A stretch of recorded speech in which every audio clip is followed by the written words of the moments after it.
achète les droits avant que le roman soit Exactement, sorti. au bout d'un certain temps, enfin, on sait que Stephen King est devenu d'un valeur vendeur refuge. de best-seller. Ouais, exactement. Et voilà, donc du coup, ça participe de ça, et ça s'alimente, ça s'auto-alimente, etc.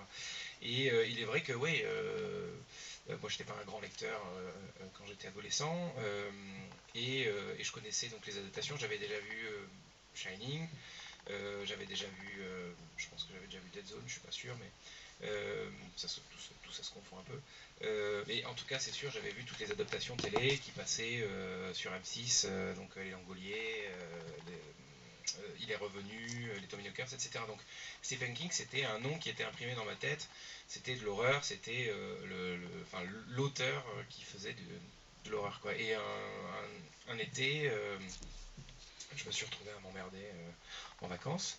Et je suis allé à l'Intermarché du coin, et qu'est-ce qu'on trouve dans les Intermarchés? On trouve soit du Barbara Cartland, soit du Stephen King. Voilà, j'avais un peu d'argent à dépenser, et je me suis acheté 2 romans de Stephen King. J'ai acheté Shining et Running Man. Et c'est comme ça que ça a commencé. Voilà. Donc ça a duré plusieurs années, c'est-à-dire que j'ai continué à lire du Stephen King pendant 3-4 ans. Après, j'ai lâché.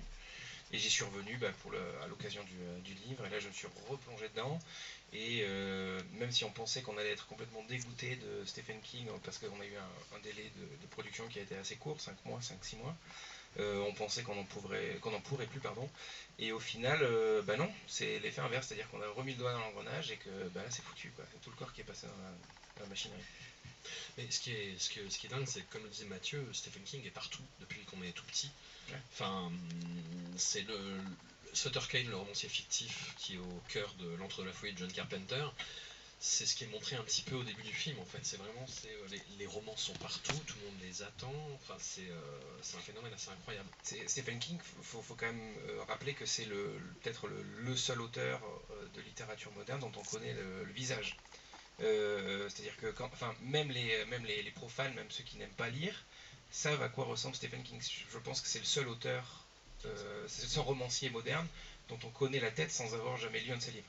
Et puis toi, Mathieu, je crois que tu as une autre théorie, vous en parlez dans Discordia, donc sur l'année 74. Je pense que on reviendra après plus un peu sur l'écriture même de Stephen King, mais tant qu'on est un peu dans la figure et dans ce que ça représente, je pense que cette théorie de 74 est peut-être bien placée. Oui, c'est l'idée